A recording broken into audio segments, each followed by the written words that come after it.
किन हामी मानसिकको बिरामीहरूलाई चाहिँ हाम्रो समाजले अपनाउन चाहिँ अप्ठ्यारो हुन्छ र हाम्रो परिवारले किन मानसिकको बिरामीलाई चाहिँ अपनाउनमा चाहिँ गाह्रो हुन्छ।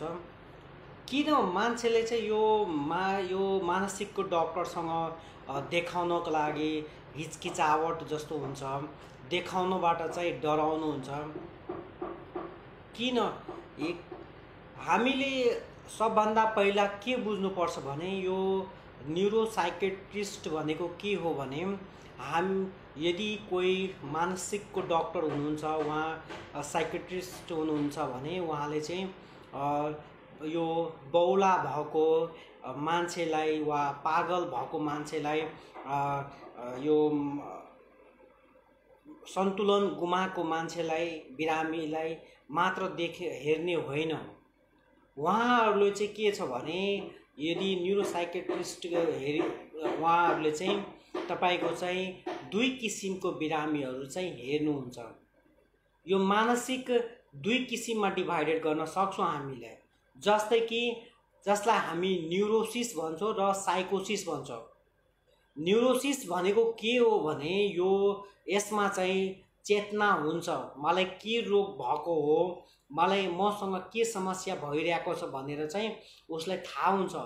तर यो न्युरोसिस र साइकोसिस नबुझेको कारणले गर्दा म धेरै जसो बिरामीहरूलाई चाहिँ ओपिडीमा आएको बेला या कि अरू डक्टरहरूले, अरू फिजिसियनहरूले चाहिँ उहाँहरूले चाहिँ जब अर्ग्यानिक कजहरू, कुनै प्रकारको कुनै समस्याहरू यदि छैन भने जब उहाँहरूले चाहिँ साइकेट्रिक कन्सल्टेसन गराउँदाखेरि उहाँहरू चाहिँ हिचकिचाउनुहुन्छ। होइन, मेरो बच्चालाई चाहिँ कसरी साइकोसिस, अहिले नै मानसिक तनाव, मानसिक रोग कसरी हुन्छ भनेर चाहिँ उहाँहरू चाहिँ मानसिकको डक्टरसँग देखाउन चाहिँ डराउनुहुन्छ र देखाउनुहुन्न। पछि चाहिँ त्यो आफ्नो एउटा सानो रोगको कारणले गर्दा धेरै डक्टरहरूकोमा जाने, धेरै ठाउँहरूमा जाने, इन्डिया जाने, अर्को डक्टर चाहिँ टाइममा हस्पिटल चेन्ज गर्ने, डक्टर चेन्ज गर्ने, धेरै नै पैसाहरू चाहिँ लस हुने, पैसाहरू चाहिँ खर्च हुने, इभेन जग्गा जमिन पनि बेच्ने अवस्थाहरू आउँछ। भर्खरैको म घटना भन्दैछु तपाईको, यो रिसेन्टली हो। एउटा बच्चा 10 देखि 12 वर्षको वा 12 वर्षको या 13 वर्षको हुनुहुन्थ्यो र उहाँलाई चाहिँ त्यो बच्चालाई चाहिँ अचानकै सडनली चाहिँ पेट दुख्ने र वाकवाकी हुने र कहिलेकाहीँ चाहिँ सास फेर्न गाह्रो हुने र सास अड्के जस्तो हुन्थ्यो। तर के भएको रहेछ भने उहाँको प्यारेन्टले चाहिँ यो बच्चा सम्बन्धी पेडियाट्रिसियनसँग चाहिँ देखाउनु भयो। उहाँले देखाउँदाखेरि उहाँले चाहिँ पेडियाट्रिसियनले चाहिँ डक्टरले चाहिँ उहाँले सबै जाँचहरू गर्नुभयो जति, अनि पेटको चाहिँ युएसजी गर्नुभयो, भिडियो एक्सरे पनि गर्नुभयो। सबै रिपोर्ट हेर्दाखेरि चाहिँ सबै नर्मल रहेछ।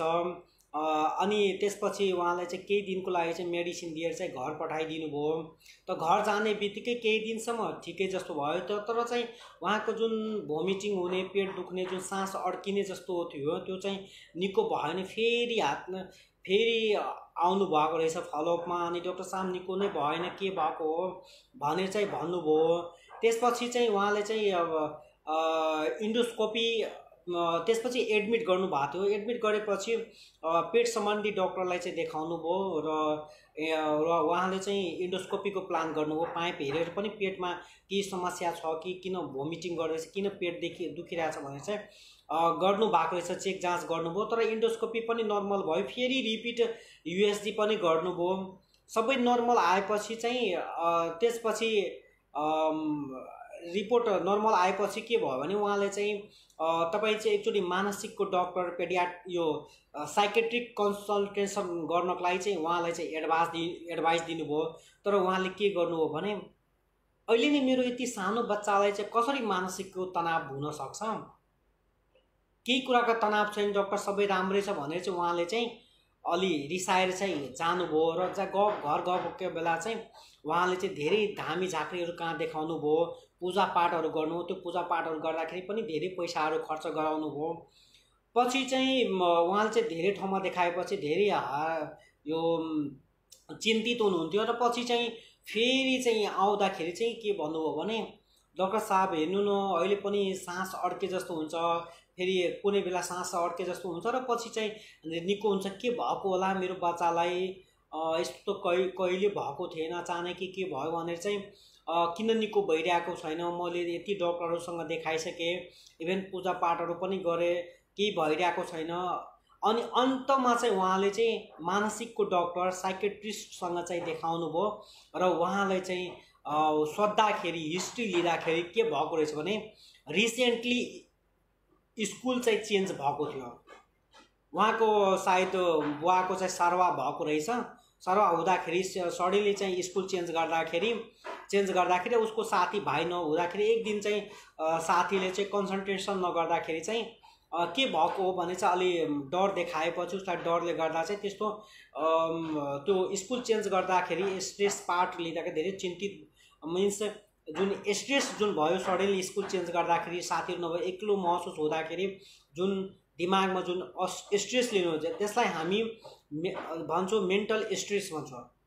जब mental stress is converted into physical symptom भनेको के हो भने जब मानसिक तनावलाई हामीले चाहिँ धेरै मानसिक तनाव लियो भने त्यो मानसिक तनाव हाम्रो शारीरिक सिम्टमहरू देखाउन थाल्छ, शारीरिक लक्षणहरू देखाउन थाल्छ, जसमा कि तपाईँले चाहिँ सास फेर्न गाह्रो हुने, हात खुट्टा जमजम गर्ने, पेट दुख्ने, पेट पोल्ने, टाउको दुख्ने, रिङ्गाटा चल्ने जस्ता समस्याहरू हुन्छ। त्यसलाई हामी कन्भर्जन डिसअर्डर भन्छौँ।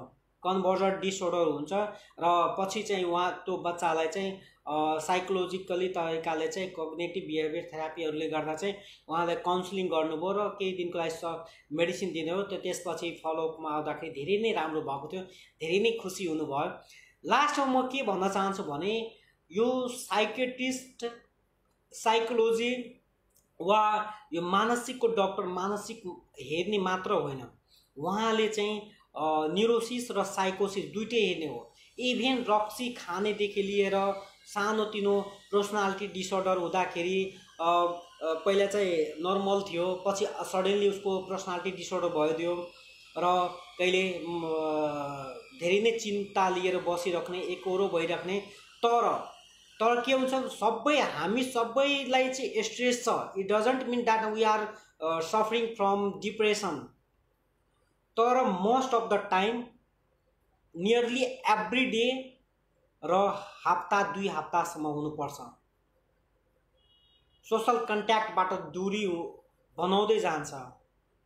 जुन नर्मली खाना खानेदेखि लिएर उसको सुत्नेदेखि लिएर लुगाहरू लगाउनेदेखि लिएर सरसफाइदेखि लिएर जब व्यवहार चेन्ज हुँदै जान्छ हामीले बुझ्नुपर्छ कि बच्चालाई र कसैलाई चाहिँ के यो मानसिक ठुलो रोग होइन। यो मानसिकले गर्दा कसैको ज्यान जाँदैन, तर मानसिक रोगीलाई चाहिँ यदि हामी समयमै उपचार गरेन भने ठुलो दुर्घटना लिन सक्छ।